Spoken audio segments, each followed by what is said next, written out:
নমস্কার, নিউজ ভ্যানগার্ডের পর্দায় আপনাদের সবাইকে স্বাগত জানাই। আমি সৌম্য। নজর রাখবো এখনকার বিশেষ বিশেষ খবরের দিকে। পানীয় জল এবং বিদ্যুতের দাবিতে সড়ক অবরোধ হলো কচুচড়া বাজার এলাকায়। এই ঘটনাকে কেন্দ্র করে এলাকায় তীব্র উত্তেজনা ছড়ায়।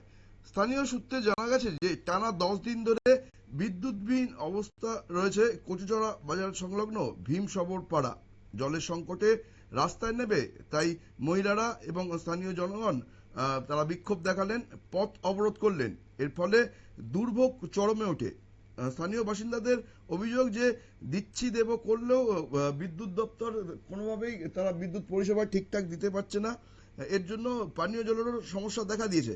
এই ঘটনাকে কেন্দ্র করে ধলাই জেলার কমলপুর মহকুমার কচুছড়া বাজার ভীমসবর পাড়ার বাসিন্দাদের ভোগান্তি পোহাতে হচ্ছে। বৃহস্পতিবার তাদের ধৈর্যের বাঁধ ভেঙে যায়, তাই সকাল থেকেই কচুছড়া বাজারে তারা পথ অবরোধ শুরু করে। এই ঘটনাকে কেন্দ্র করে দীর্ঘ সময় যান চলাচল সম্পূর্ণ ব্যাহত হয়ে পড়ে। চরম দুর্ভোগে পড়তে হয় সাধারণ মানুষকে।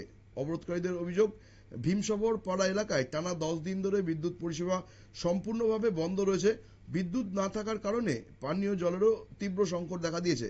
এই অসহ্য গরম এবং তার মাঝে এই বিদ্যুৎ পরিষেবা নেই, পানীয় জল নেই, তার ফলে শিশু, মহিলা এবং বয়স্ক মানুষরা তাদের ভয়াবহ জীবন কাটাতে হচ্ছে। বারবার সালেমা সাবস্টেশন এবং বিদ্যুৎ দপ্তরে সমস্যার ব্যাপারে জানানো হলেও কোনো স্থায়ী সমাধান করা হচ্ছে না। প্রতিবারই করে দেওয়া হচ্ছে, আজ দিচ্ছি কাল দিচ্ছি বলে ঘুরিয়ে দেওয়া হচ্ছে বলেই তাদের অভিযোগ। এই বিষয় নিয়ে কি বলছেন বিক্ষোভকারীরা শুনে নেব তাদের মুখ থেকেই। বাধ্য হচ্ছি কতগুলি কারণের সমস্যা। আমরা এখানে দীর্ঘদিন ধরে না 9-10 দিন ধরে আমরা এখানে কারেন্ট বিদ্যুৎ নাই। আমরা বিদ্যুৎ দপ্তরে ইলেকট্রিক ডিপার্টমেন্টে কতবার যাই আমরা কথা কওয়া এসে পরে মানে দিচ্ছি করে আমরা এইভাবে হয়রানির শিকার করাইতেছে। সেই কারণে আজকে আমরা রাস্তার পথ অবরোধ করতে বাধ্য হয়েছি। আর যতক্ষণ এই সলিউশন, আমাদের সমস্যার সলিউশন হইতো না, আমরা অতটুকু আমরা রাস্তা অবরোধ চলবো। কোন দিকে মানে কোনখান থেকে আইছেন আমরা অবরোধ করতে? আমরা ভীমসবর পাড়া এলাকাবাসীর তরফ থেকে।